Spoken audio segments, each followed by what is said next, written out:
পৌঁছেছে।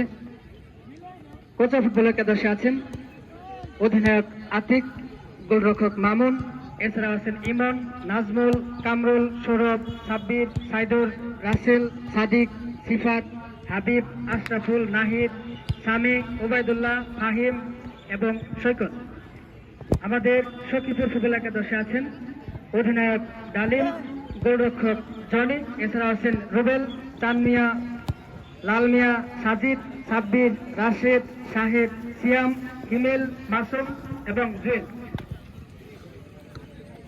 আমাদের আজকের এই ফাইনাল ফুটবল খেলাটির পরিচালনায় আছেন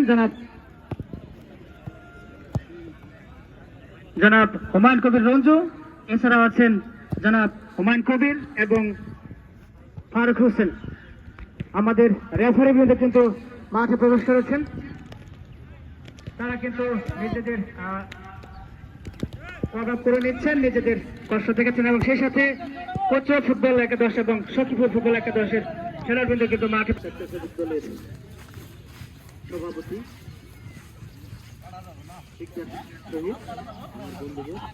তাকে মঞ্চে আসার জন্য অভিনন্দন করছি।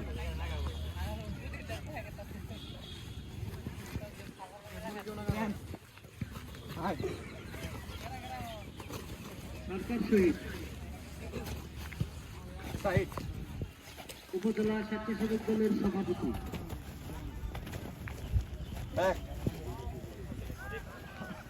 আমাদের স্নেহের পাত্র আদর্শ বিশ্ববিদ্যালয় কলেজ ছাত্র দলের যুগ্ম আহ্বায়ক আস্তে আস্তে আমাদের মঞ্চের দিকে এগিয়ে আসছেন। মঞ্চের সামনে উপজেলা ছাত্র দলের ইতিমধ্যে খেলাবৃন্দ কিন্তু মাঠে প্রবেশ করেছেন। আমাদের অল্প সময়ের মধ্যে আজকের এই ফাইনাল